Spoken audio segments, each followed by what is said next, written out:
लोकसभा चुनाव से पहले देश की सियासत में एक बार फिर जासूसी का जिन्न बाहर आया है और इस बार विपक्ष के एक नहीं बल्कि कई बड़े नेताओं ने जासूसी के आरोप लगाए हैं। विपक्ष ने इस आरोप के लिए मोबाइल कंपनी एप्पल से मैसेज मिलने का दावा भी किया और मैसेज में क्या लिखा है ये जानने से पहले विपक्ष के उन नेताओं के नाम जान लीजिए जिनके आरोप पर अब हंगामा मचा हुआ है। सबसे पहले शशि थरूर ने ट्वीट पर एप्पल वाले मैसेज का जिक्र किया। उसके बाद तो आरोपों की छड़ी लग गई। महुआ मोइत्रा, प्रियंका चतुर्वेदी, सुप्रिया श्रीनित, असदुद्दीन ओवैसी, अखिलेश यादव, राघव चड्ढा सबने एप्पल के मैसेज का दावा करते हुए सरकार पर आरोप लगा दिए। और जिस मैसेज का दावा किया जा रहा है उसमें क्या लिखा है ये भी जान लीजिए। नेताओं ने अंग्रेजी में लिखे जिस मैसेज को शेयर किया उसमें लिखा है, state sponsored attackers may be targeting your iPhone. विपक्षी नेताओं के इस पोस्ट के बाद राहुल गांधी ने प्रेस कॉन्फ्रेंस कर सरकार पर निशाना साधा। आरोप बड़े हैं, हालांकि बीजेपी ने भी सफाई देने में देरी नहीं लगाई।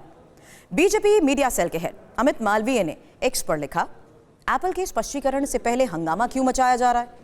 पूर्व आईटी मिनिस्टर रविशंकर प्रसाद ने तो यहां तक कह दिया कि अगर विपक्ष के दावे में सच्चाई है तो एफआईआर क्यों नहीं कराते। इस बीच केंद्रीय आईटी मंत्री अश्विनी वैष्णव ने कहा कि एप्पल ने स्पष्टीकरण दे दिया है, सरकार गंभीर है, पूरे मामले की जांच होगी। वैसे ये कोई पहला मौका नहीं है जब जासूसी पर सियासी महाभारत हुई है। दुनिया भर में 2 साल पहले पेगासस जासूसी कांड पर बवाल मचा था।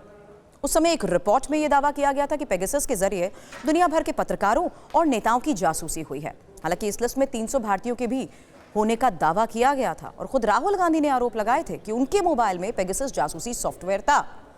पेगासस के जरिए ही जासूसी की रिपोर्ट सामने आने के बाद जमकर बवाल भी हुआ। अब सुप्रीम कोर्ट ने जांच के लिए एक कमेटी का गठन किया था। कमेटी ने रिपोर्ट में बताया था कि 29 लोगों ने अपने फोन जांच के लिए दिए थे, जिनमें से 5 में मालवेयर मिला था। हालांकि ये साफ नहीं है कि ये पेगासस ही था या कुछ और। सुप्रीम कोर्ट की इसी रिपोर्ट के बाद बीजेपी ने विपक्षी नेताओं पर पलटवार भी किया था और नेताओं की जासूसी को लेकर पहले भी दावे हुए हैं।